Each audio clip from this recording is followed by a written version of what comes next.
Hi, everyone, and welcome back to The Manage Her, the podcast where we shine a light on the invisible labor of women and reframe it as leadership. I'm your host, Aimee Rickabus, the author of The Manage Her, entrepreneur, and mama of 6.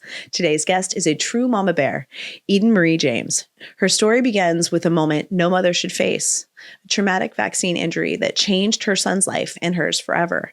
But Eden didn't just survive that experience. She became an advocate and a fighter, not only for her children, but for all of ours. She's the founder of the MAHA Mom Coalition, a grassroots movement that launched in 2025, standing at the intersection of medical freedom, maternal leadership, and fierce protection of children's rights.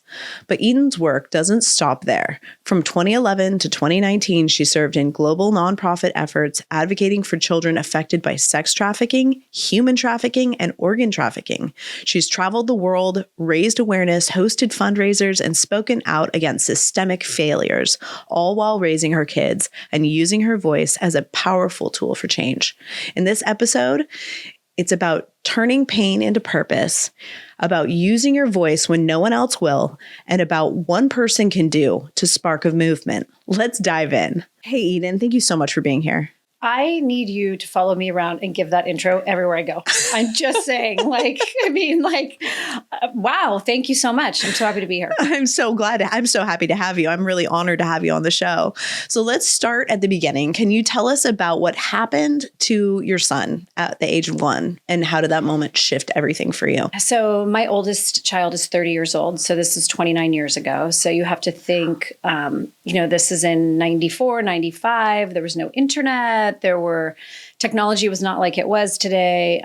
Moms were, reading books, and that's how we found our form of education, right? We didn't have the resources we have today. But I gave birth to my first child. I had a lingering, just like a objection and apprehension, mother's intuition that something didn't feel right to me about vaccinating him.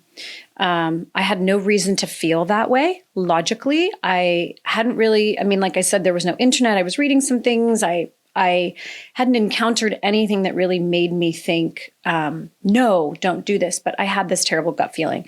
So when he was born, I held off for the first 6 months. I said, no, I'm going to wait. And I was trying to kind of voraciously tear through material and find what I could, which there were very few resources at that time. I slowly started the process of inoculating him. I had a pediatrician that was an older doctor, and he had this darling little Japanese nurse who was also older, who they were both very stern and very strict with me. And I was 20 when I had my baby. And at this point, I'm 21, but I'm a young, naive mom. I was living in Hawaii at the time. My family wasn't near me, and they really pressured me to vaccinate him. The nurse went so far as to tell me that I was being a terrible mother. I was harming my child by making the choices that I was making, that I was being irresponsible, that I was young and stupid, and I just didn't know. And in her defense, she was an older woman. I don't know what she lived through. I don't know what she saw on her journey and what, moved her into the space where she had formulated that belief system, but she felt very strongly about it. And ultimately, I did succumb to that. He got through the first round and he changed overnight. He was a really happy baby, started crying all the time. I took him back to the pediatrician and I was like, hey, what's going on with my child? And they were like, he has colic. I'm like, he's 6 months old. That's when I first started. He was 6 months. I'm like, you don't get colic at 6 months. Babies are born with that. And that's a whole nother conversation in and of itself, right? But flash forward, I held off again. I didn't do any 9-month shots, 10-month shots. And it was a couple months after his first birthday, I agreed to allow him to receive his MMR vaccination. And, he got it. This is a really emotional subject for me, so I'm going to try to, keep it together. I'm with you. He got it, and he had an anaphylactic shock allergic reaction to it. His airway closed up. He was unable to breathe. I had to rush him to the emergency room. We were then subsequently in the emergency room, between urgent care and the emergency room 7 times over the next week. He was then diagnosed overnight with being full-blown asthmatic. I had him on breathing treatments multiple times per day. We couldn't leave the house without an inhaler, in addition to what was happening in the medical community with his treatment. And at that time, again, this is 29 years ago, I asked the medical team, what happened? And they said he had an allergic reaction to his vaccination. You cannot vaccinate him, moving forward. Right. And it wasn't so taboo, right? What was communicated to me. Yeah. They were very forthright with it. There was no shame in it. They said some kids react this way. We don't know which ones are going to. We're terribly sorry you're going through this. Right. But that would be our advice for you moving forward. But at that time, it's still, from a mother's perspective, like not listening, it's something I carry a tremendous amount of guilt and shame around, because I feel like I had the wherewithal and the intuition as a mom not to do it. Like everything inside of me was screaming no. And I was listening to a lot of outside forces and a lot of outside chatter and voices. Yeah. And then he's okay now, right? But that's really when my journey with alternative health and wellness began, because I started then looking into alternative ways to deal with his now chronic health conditions. Right. He became very susceptible to all illness. We were dealing with his breathing issues, his sleep patterns, he developed food allergies overnight. I mean, like, everything got turned upside down. His sleep, I mean, like, that was another thing. Like, the child stopped sleeping. Like, I mean, it was really, really a challenging time. So I started looking for alternative resources. And it's really when my education as well, like I enrolled in a school in Hawaii called the Holistic University of the Pacific. I started studying alternative modalities, healing, nutrition. And it really, I mean, I would have preferred that my child hadn't gone through that, right? As a mother. But subsequently, as a result of it, it really changed the trajectory of my life and his life. And then the lives of so many others that my advocacy has impacted, and me just having the information that I have as a result of personal learned experience. So that really was what catapulted me onto that journey. And I never really looked back.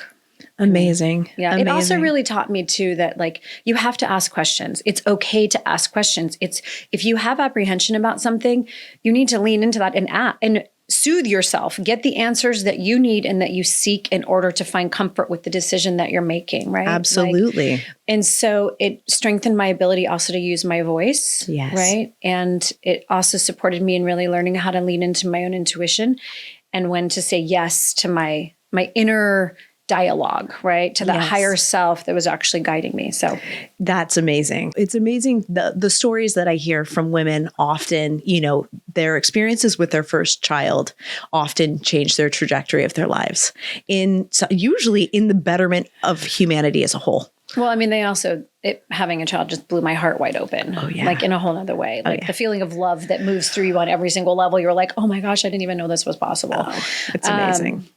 But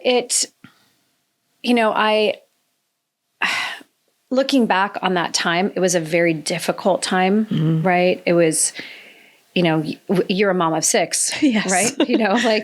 And I was only had one and I was young, right? But I was also putting myself through school and I was, I was navigating a world very much on my own. Yeah. Yeah. And you were young. Yeah.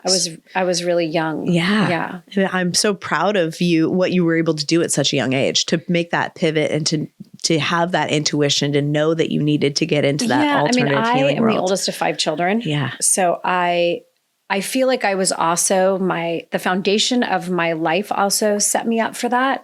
I was mothering littles. My mom had 4 kids in 6 years. Wow. So there were a lot of little babies around all the time. And I was very maternal in that way. And so I feel like I also was kind of wired and that the preemptive foundation had supported me also in finding that path. Absolutely. I know God has a plan for all of us. I feel like there's just this divine plan that you don't see it when you're in it. But as you get older, you start to see like, oh, okay, I can kind of see that makes sense. Oh, no, I see where that happened. Yeah. It's like, oh, okay, that was supporting me also in, we also don't realize too, sometimes something that's going to happen maybe 5, 10, 15, 20 years in the past that is then subsequently going to support us in a future endeavor. Absolutely. It's like I actually started doing some clinical nutrition training with Pam Popper, which, this is 25 years ago, right? And I think maybe it was maybe a couple years ago. Maybe it was like on the tail end of all the COVID stuff. I started seeing her pop up all over social media talking about things. And I was like, wait, why is that name familiar? I know that woman.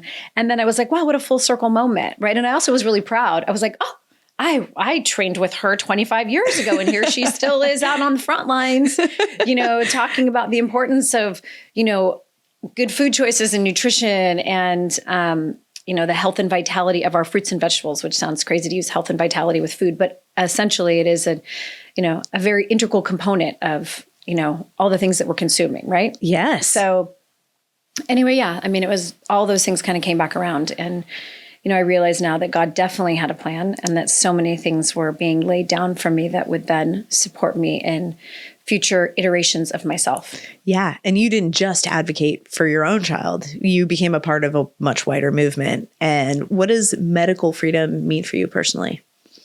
Well, it's interesting. I want to say something, really quickly. It was really interesting going through that experience with my son. Like, I was not an anti-vaxxer. Right. Yeah. I had some apprehension about making those decisions. Sure. But I was not an anti-vaxxer. And also part of what you're saying, what's my definition of medical freedom, right? Yeah. My definition of medical freedom is actually being able to make informed decisions and choices, right? Being able to walk into your pediatrician's office and say, I'd like to see the inserts, sure, right? I'd like to have a deeper conversation about this. I'd like to have access to more resources. And then being able to find out the answers you're seeking and make your informed decision and have that decision be respected. Right. By the people that are around you. It also is not one size fits all medicine, right? Yes. Not everyone in the US could take a Tylenol. Or any other number of substances that are out there, right? Yeah. And if I were to say like, oh, I can't take that because I have a reaction to it, that doesn't make me an anti-Tylenoler. Exactly. Right? And if you are allergic to penicillin, you're not anti-penicillin. No, I'm allergic to penicillin. Right? I just can't take it. Right? Like, we don't have anything against penicillin in general. It may be great for other people. Yeah. I mean, it's how this whole this stigmatism that has been created around this. Like, you have so many moms who are walking around with extremely injured children, right? I feel very fortunate. My son is high functioning, right? Yeah. And I was able at that time to make the best decisions once I had this experience and I was able to find the ability to stand strong in my truth and say, no more, I'm not doing this anymore. But there are so many parents, especially in the state that we're in, that they don't have that option. Unfortunately, no. The law in California is if your child has an anaphylactic reaction to one vaccine, your child must receive the other vaccines to prove that they're allergic to the other vaccines. I can't. That is the law in California. Yeah. No, there is no medical exemption for you if you have anaphylactic shock. Yeah. I have a friend who had a child who had a reaction like that. And she was advised by her pediatrician, well, the next time that you do it, just do it at the hospital so that the medical professionals there are ready to attend to your child if your child is potentially on the brink of dying and succumbing to death from the anaphylactic shock reaction. And I was like, how did someone say that to you with a straight face? I'm not sure how you can call it medicine when, first do no harm is the first rule. I also think that Hawaii is the perfect example. So Hawaii right now, there is legislature. I don't know if it was actually signed into law. It was being voted on and they were talking about it in the last couple months where they were going to start removing exemptions. Oh, yes. Right? Mm-hmm. And this is a state where there haven't been any outbreaks or epidemics of anything, right? Yeah. Everyone's been doing just fine. Right. And this small subsect of the population of these children that need exemptions because they have a medical condition or even because they have a personal belief exemption. Right. They don't, it's a religious exemption, whatever it is. It's a very small population of children. Mm-hmm. And there's been no issues at all whatsoever. There's been no issues whatsoever in relation to any of this. Right. All the kids that are going to school, everyone's fine. But for some reason, they've decided to target this very tiny population of families and children that need these exemptions. And it really makes no logical sense. Why? Why are they doing that? I honestly, and even in the state of California, I don't understand what the purpose was of them coming after the children with the medical exemptions. With 276, I really did not understand that. And I feel like when they do that, when they come after this vulnerable population of children, they wake up a big old monster they didn't mean to wake up. And that's the mama bear monster. Yeah. I was at the Capitol when that bill was moving its way through, and I have never seen anything like that in my life. I mean, me neither. I was there. Yeah. I mean, you had thousands of mothers, hundreds of them banging on the walls, right? Mm-hmm. crying, shouting, begging, pleading, right? You had injured children everywhere. Like it in wheelchairs, yes, and with paralytic legs in splints. I mean, so many things. Like, I mean, it just being there and being in that moment and being in that energy and witnessing that and seeing that. And they definitely awoke a spirit deep within so many mothers. And I feel like when other mothers across the nation saw that, and saw what they were what these moms were going through, and they bore witness to that it awoke a cry within. I mean, I heard something last week. Someone said to me, and I don't know if it was on a news station or where it was, but it was coming through mainstream media, where they were saying like the political establishment is more concerned and afraid of the MAHA movement, right, than any other political movement that has occurred, right? Wow. Because they have awoken and stirred something within hundreds of thousands and millions of mothers, right? And like, you stand between a mother and their child, like, and I will stab you with a fork. Right? Yeah, like, whatever I can find, buddy. Like, I hate to say that, right? But I mean, like every single, it's like fire comes out of my eyes and my ears, and I am awakened in a way that it's unexplainable. It's primal. Yes, like it's primal. And I really don't think they knew that I don't think they knew it was going to happen, because now we have these women who've been in this movement like you. You've been in it for 29 years. I joined it 10 years ago when it started affecting my children. As soon as they were taking away the religious and philosophical exemptions, my children have a methylation defect called MTHFR. I have a 1.5 times MTHFR. Not defect, mutated. Yeah, mutations, gene mutations for methylation. And it's, when you know that your children are more prone to being injured than other people's children, it's not something you want to do to them. Yeah. And it's something that your doctor understood. 100%. This is a legitimate reason for you to not do this practice. Well, medical doctors also understand that, there are statistics about this. There are a number of children that they know are going to have an adverse reaction, right? And they might say it's 1 in 100 or 10 in 100, but they really expect that you put your child in that line of 100 children, and you just wait to see whichever one, is the one that has the dart thrown at them that's going to have that allergic reaction, or is going to have that. Autoimmune is what I'm worried about, because my mother has juvenile rheumatoid arthritis and ankylosing spondylosis. Her spine is basically degenerating in her body. And it's to see that kind of degeneration and the pain that she's dealt with her whole life from these autoimmune diseases. For me, it's just not worth it to protect my children from something that they could be sick with for a week or 2 weeks. God forbid, right? Let's hypothetically say that one of them contracted measles, right? Like, you keep your child at home. Well, I mean, there's always that running to that joke. It's not a joke, but you see that parody where they're showing on the Brady Bunch what it used to be like when a child had the measles. Like, oh man, I got to stay home from school for a week. I got the measles, right? And the whole family is talking about it. Like, I had chickenpox. Me too. And I sat home for a week and I watched MTV. It was like a really big, exciting time in my life, because I got to, I was a little itchy, right? Yeah, but otherwise, like, my mom actually was like, oh, all your brothers and sisters, everybody go and get the chicken pox. Yeah, like, that was it. You do it and it was one and done. Everybody in the house got it. Exactly. My brother and I had it at the same time. So we had a company. We got to hang out together. We did the same thing. Yeah, right? We all hung out, and it was okay, this is it. It was a rite of passage. Well, I mean, I don't want to say that it was an exciting and enjoyable thing to have the chicken pox, but there was something that actually was... it was very tribal in my family. Like, we all got together and we all were there and we all had this thing and we hung out. And it's not to say that I don't recognize that there are children that deal with, viruses differently. Yeah, right? Absolutely. And some kids are, their immune systems are impaired, and we understand that. Yeah. But also circling back, there are children whose immune systems are impaired, which is why they cannot receive an inoculation, and why they, like your children, shouldn't be subjected to the normal vaccine schedule the way that we see it today. And we had a doctor who very much understood that, and we had an exemption that for that very reason. And when the law changed, that was no longer an acceptable reason not to be vaccinated in the state of California. So my children have been denied the right to an education since 2020. Yeah, when my daughter was born, I held off for many, many years. I demanded that an immunologist would be the one that, if I were to make that decision and I were to inoculate her, that I would be working with an immunologist.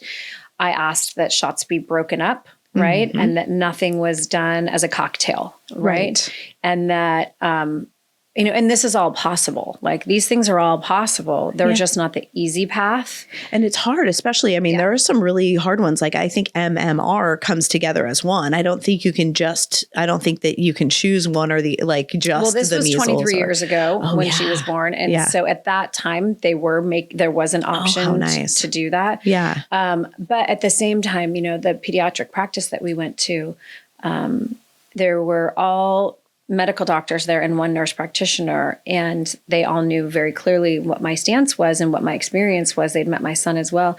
And all of the medical doctors, even back then, refused to see me. Only the nurse practitioner would see me. Wow. Even all the way back then, because now you always get fired. I mean, I have so many friends who have had, had children that with the same condition as mine, whose pediatricians would kick them out of the practice. Because they want that big pharma kickback from that shot. Well, most people don't realize that pediatricians get a paycheck at the end of the year if they have 100% vaccination rate within their clinic. And the paycheck is about $250,000 a year. Yeah, it's a really substantial amount of money. And they lose that if they don't have whole practice participation. Yeah. Right. So that's really why, if you take it personally, you think it's about you as, you're a terrible person, but it comes down to money in the end. And it's so sad that they've made mothers feel like bad people, but it was really never about them feeling that way. It was always about this check that we didn't know they were getting until recently. Like that's also a whole nother conversation, because it's like, what, you have these medical doctors that have taken these oaths to do no harm. Right. And I understand that we live in a world where, they need to be able to pay their bills, right? And, they went into medicine as well, expecting that they would make a certain amount of money. At the same time, to look a family in the eye and deny care to a child because they want to get that paycheck, right? What about that oath? What about, it's actually really, it brings up like a moral issue for me, like a ethics, ethics, and like, it's actually really disturbing and really unsettling. It really is. It makes me question, why are you in this field? What type of person are you?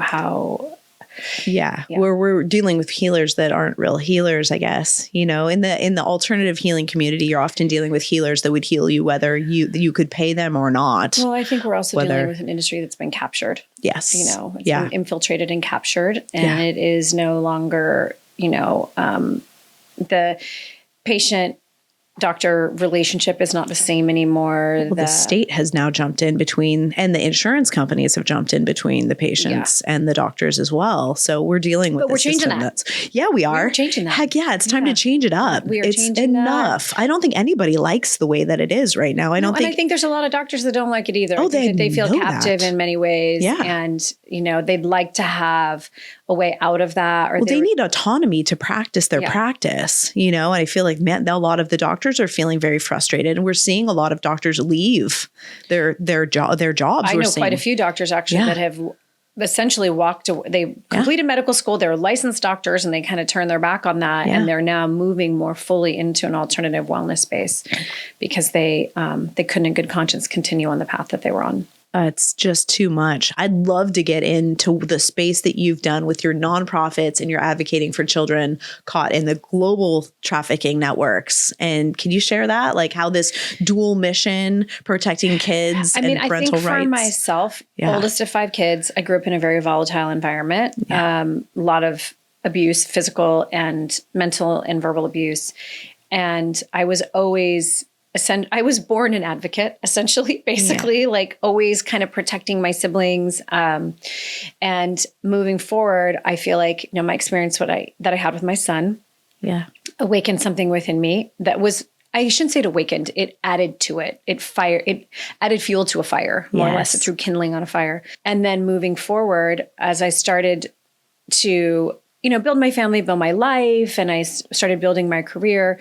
I had a very good friend who was having a big birthday, and really had went on a service immersion trip, and in that experience realized, like, we're living with, it's so funny you asked me what is my definition of medical freedom. Like, in the grand scheme of things, we're dealing with a tremendous amount of freedom here in the US that so many people do not have worldwide in general. So true. And I don't want to say that we're splitting hairs, because we're setting policy and we're fighting for things that are really important to the foundation of health, wellness, well-being worldwide, right? Because we are a global leader in so many ways, just being here in the United States. But she went on the service immersion trip and she realized, like, there are slaves today. There are children being sexually trafficked. Like, she really had her eyes open to the entire human trafficking, child sex trafficking world.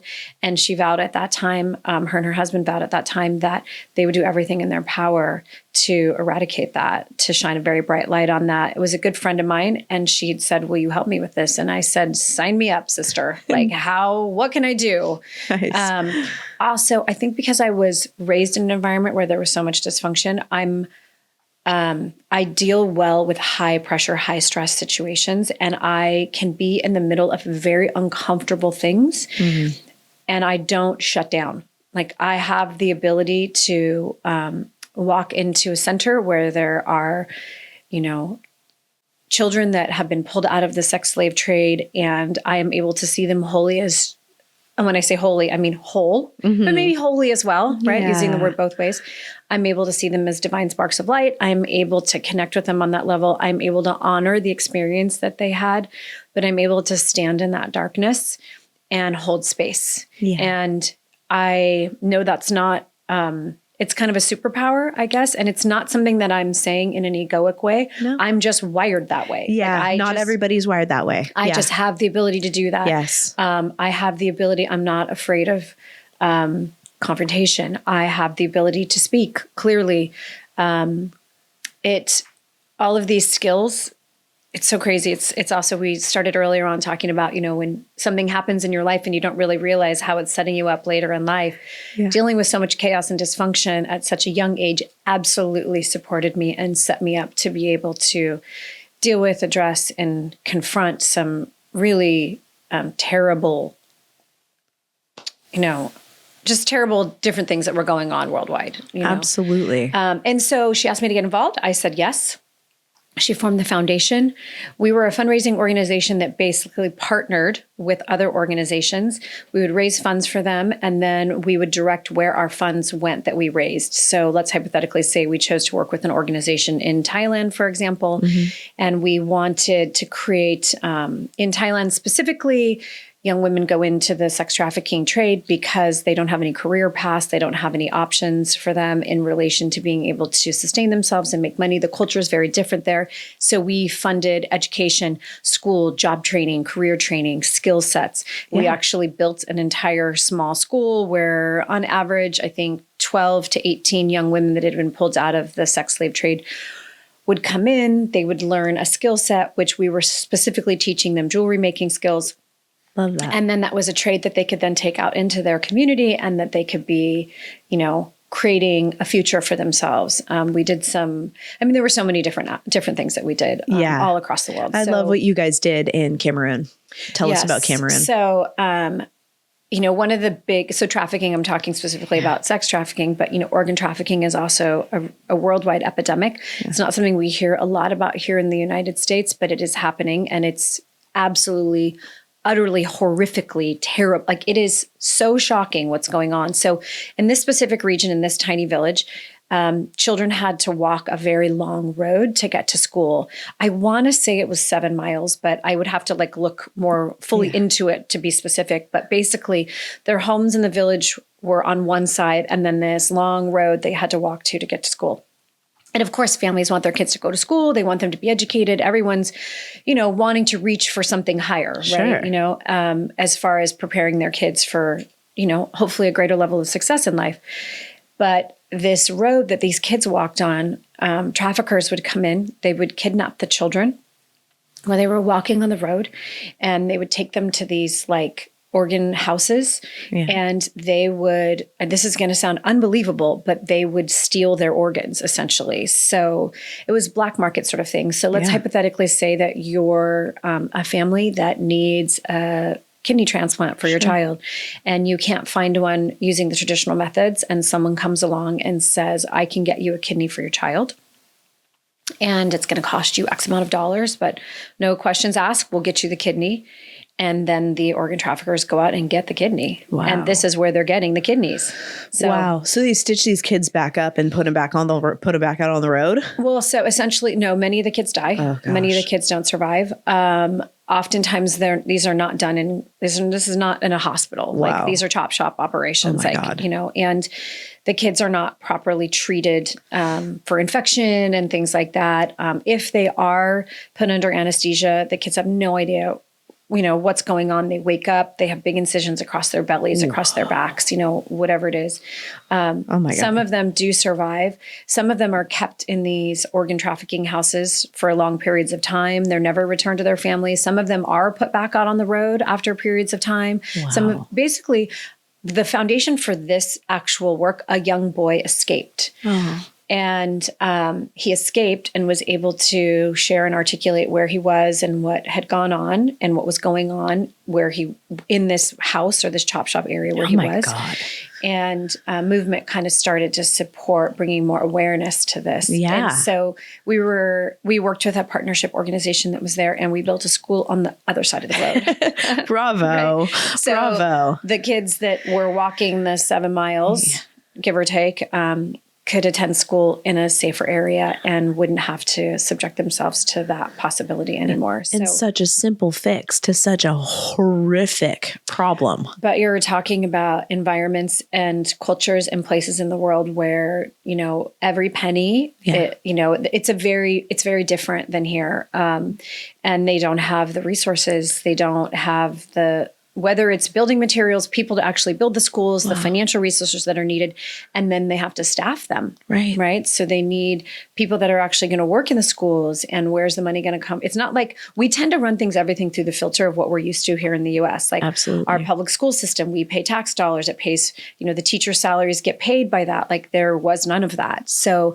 you also had to plan for the salaries and the funds that were going to be necessary to provide employees and people to be running these schools. So the foundation was able to help with all that, or all of that, right? And then subsequently, what we always tried to do is there were some projects where we would just come in and build something, or we would make something happen. Yeah. But we also would make a commitment like, okay, we're going to fund you. We're going to give you X amount of dollars for the next 5 years. We're going to make a commitment that this check is going to come to you. So then we were setting them up for more long-term success, or we would work with them to also create other partnerships or find other avenues of fundraising for them, so that they could continue to have the financial resources that they needed to move forward. So, I did outreach in Central America. I did street outreach in Mexico City. I worked in shelters all throughout Guatemala. Your work in Guatemala is profound too. Yeah. It really is. That was the story you told me about, your 10-year-old daughter's at home. And I was holding a pregnant 10-year-old in my lap. That is just unbelievable. Who wanted me to braid her hair and was talking to me about her favorite Disney movies, who had been trafficked by her family. Wow. Sexually trafficked by her family. She had 2 little sisters, and her 5-6-year-old little sister were both sexually trafficked. And again, culturally, it's very different there. Yeah. Very different. These are families that they don't have food, and they feel that these children, they have the right to have, that the children need to contribute and help the family. Right now, this is not every family in Guatemala. Right. These are extreme situations. So in no way, shape, or form do I want to make any form of an implication that this is normal and accepted. It's not. These are, rare situations, but they are occurring and they are happening. And these 2 young girls, it's really disturbing to talk about it. They were in a room, and basically men could come and have their way with them. So, and the family would collect the money from that. The children were taken from the family. They were put into a rescue center, theoretically, almost like a foster home, more like a orphanage. Yeah. Kind of like a big school sort of, setting where kids like that would come in and receive the care that they needed, and oftentimes would live for many, many, many years. Nice. And get an education there? Get an education. Nice. They're well fed. They learn how to contribute to the community. And it's crazy. Like this particular place where I was, it had 12 to 14 foot walls around it, steel walls with guards, with guns. Whoa. Because these traffickers want these kids back. Oh, wow. Right. So they don't let them go willingly. They're not like, oh yeah, go live your best life and be taken care of. They're like, I want my money. Yeah. And you are my working piece of meat, essentially. Yeah. And they will do, I mean, again, we only have so much time. It's unbelievable. Right? If somebody it really wants is. to dig and wants to learn about it, there is information and there are resources out there. But anyway, yes, being there, being in this environment, being with this beautiful young child, who still was so full of love and so full of light, despite the fact that she had experienced these terrible, the worst part of humans, the worst part of human behavior. It's amazing the resilience of humanity, the resilience that we're capable as of women, the resilience that you can see in some of these children, not all of them. Yeah. Not everyone's going to be able to survive this kind of trauma, but the fact that anyone can speaks to the human soul. You and I were talking a little bit about privately, most of these kids in this environment, there's so much love around them and so much support. They're getting art therapy, music therapy. Yeah. I mean, all the things that they can be provided with to support them in healing. And many of them come through and they are able to live really full, wonderful lives. And they recognize that they aren't what happened to them. Something happened, but that doesn't make up who they are, right?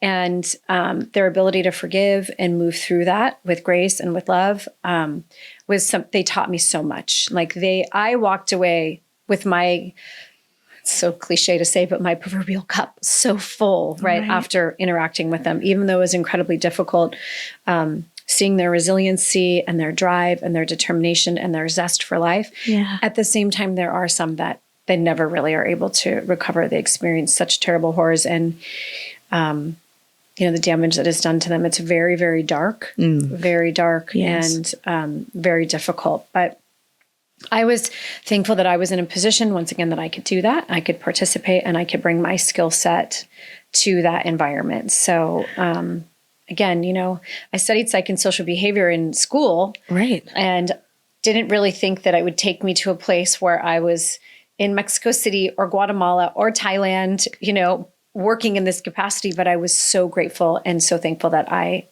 had that skill set and I was able to. You spent 30 years as a very successful therapist, right? So it's well, I'm everyone's therapist now, still to this day, but amazing. I sold my practice years ago. Yeah. So I was in practice. I had a very big, you're thinking of 30 because I had over 30 employees. That's right. 30 employees. So I had over 30 employees that worked for me. So I had 7 locations in California that spanned from San Diego to Beverly Hills. I had a team of 30 to 35 employees that worked for me. Which is a huge practice. And which is a big practice. And basically, so you're kind of a master therapist. So for these girls to be with these girls who obviously need someone like you. Well, yeah. I mean, and the thing is too, is that I would come in and I would work with them, but I was also doing things like teaching them baby sign language. We were teaching them how to work with essential oils and baby massage. I mean, it's interesting. It's not, you go into an environment like this and you see an entirely different side of life. And, we were talking about, I was mentioning earlier, that feeling you have when you have a baby, right? You're flooded with love, right? These kids, these children that are having children, not to say that some of them don't experience love for their newborn child, but many of them look down on these children with disgust. These are children that were conceived through rape and molestation, and they don't want to have babies. Right. And they're 12-year-old kids with children, right? And now they have to care for this child, right? I mean, one of the great things that Guatemala did was it really cracked down on the international adoption of babies, leaving Guatemala, which some people would say, no, we need that. There's so many families that want children, and we do. But what was happening is people were trafficking the young girls so that they would have the babies. Then they were taking the babies and then they were selling the babies. And so then this subsequent problem started and the government stepped in and said, no, you're not selling our children and we're going to stop this part of the sex trafficking trade. Oh my God. But then they ended up with a whole nother problem, which is all these babies, because it didn't stop the trafficking and the rape and the molestation of the children. It just stopped an avenue through which the traffickers were utilizing to make money. Wow. So you have these young girls, they have these babies, they don't feel a bond with them, they don't feel connected to them. They actually look upon them with resentment in many cases. And we were always looking for ways to facilitate a deeper level of connection. And so, teaching them baby sign language so they could communicate with their screaming babies that they didn't really necessarily feel a very strong maternal bond with, or teaching them, the children need the babies. Also the children that were abused, but the babies need tenderness. They need connection, right? These are newborn infants that are innocent. They were born into this world under, challenging circumstances, horrible circumstances, but they're innocent newborn babies, right? And so teaching them baby massage, teaching them how to work with essential oils, teaching them that it will soothe their crying baby, right? Which will in turn help their mental state, right? But ultimately also will benefit the children because they're then, touching the children, connecting with the children, working with essential oils. Right. It's so crazy. I had this big room. We were doing baby massage with essential oils, and we had all these moms in there, and you start out and the babies are crying and fussy and the moms are irritated.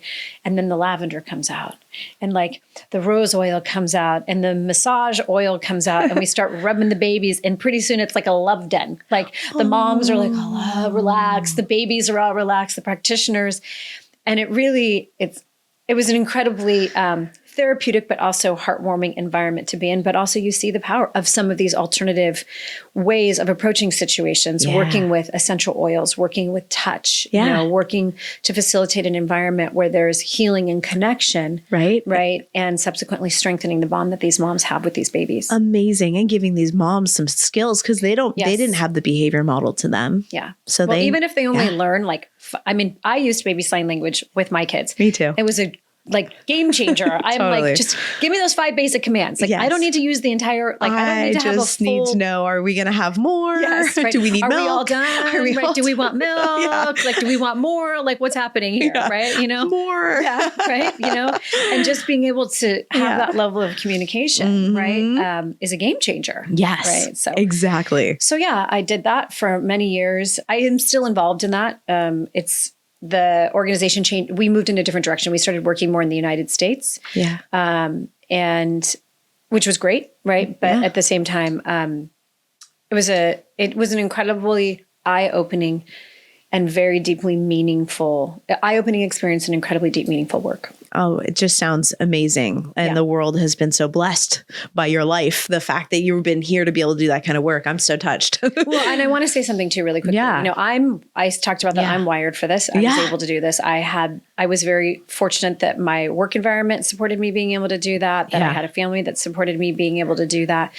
But making change in the world looks different for every single person. Yes. Right. I'm able to get on a plane and fly into some foreign region in the middle of nowhere, right? And do these things. But at the same time, making change looks different for every single person. Yes. And for some person that can be sharing information on social media. You can be a person that other people look to for information and you share it. For somebody else, it's making a commitment that they're going to donate $10 per month, right? Not a lot of money, but finding an organization that they feel really passionately about and they're going to donate this small amount of money. For other people, it's participating in events. Like maybe you want to go do a walk, whether that is for some sort of, and whatever that causes. For me, I'm very passionate about helping children. Yeah. I'm very passionate about helping people that are not in a position that they can help themselves necessarily. But for some people, it's advocacy for fighting disease, right? And so whatever that looks like, find the lane that lights you up, find the thing that feels authentic to you,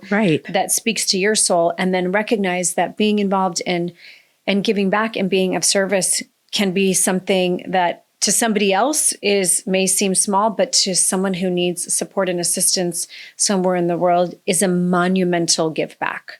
Don't allow outside voices or maybe an objection that you may have that I can't do enough to be something that stops you from finding a place where you can get involved. You're right. Yeah. I feel too, nowadays, there's so many things MAHA's so big and there's so many different aspects of it. I have a very good friend who's, focused on birth advocacy. I have good friends who are focused on, food and nutrition, other friends that are talking about chemtrails, right? There's so many different lanes. Glyphosate. Yes. Right. So 5G, right? So many different ways that you can get involved. Yes. And I will say too, that for me, I have found so many incredible people that are now, they've just become my tribe. Right. Oh, yeah. There's just people around me now. I have found my people. Right? Yes. That I have shared interests with. And they've become consistent people that I spend time with on a regular basis, that I'm now close with their families, their children, they speak my language. And it's really broadened and brought so much joy into my life as well in that way. So finding advocacy, finding your place in advocacy, you can also find your tribe. Yeah, because you're finding like-minded individuals that share the same passion as you, right? And two, I feel like what you're able to accomplish together is incredible, right? Yes. Right. And that we all need to, having cheerleaders, having support, leaning into that. I feel like so many people these days are also hungry for connection, right? Yes. We have this false sense of, I love social media in many ways, but we have some false senses of connection that are facilitated by, our ability now to connect online, but getting together with people in real life, having authentic, deep, heart-based connection, sharing your light in the world together. There's something that's really beautiful about getting to do that. Absolutely. Yeah. Being your authentic self and being able to share that with real people in real life is a whole different thing than social media. And I have found that authentic people radiate. Like there's something so beautiful and so magnetic about being around people that have found a place where they can stand in their own authenticity. And it's such a gift. And I think it's something we all can benefit from. Absolutely. I love it. Eden, thank you so much for coming today and sharing your truth and your fire and your mission. Your story is a powerful reminder that the personal is political and that the invisible work we do as mothers can become a catalyst for real change in the world. Yeah, absolutely. And, I know you've got so much going on, so much advocacy, you have so many resources, but MAHA Mom Coalition.com, not to plug it. It's an NGO, but it's not, it's an NGO. We are 4 women that founded it, and we're all very passionate about different aspects of that movement. And there are a lot of resources there. There are people you can connect with. There are things you can find on social media. So if you're looking for something and you want to find a way to get involved, that's definitely an avenue that you can pursue. And we'll plug it. It'll be in the notes, on the show notes on the bottom of this podcast, wherever you're watching it, whether it's on YouTube or whatever you're streaming us on. And then whatever you're streaming us on, just stream us. Just stream us. Yeah. To everyone listening, if Eden's journey has lit something in you, don't let that flame go out. Ask the hard questions, speak your truth, and lead from where you are. You can find more about Eden and MAHA Moms. We've talked about those. They're in our show notes. And if you haven't yet, grab a copy of The Manager on Amazon and join our movement to make the invisible visible. Keep managing her and keep managing you.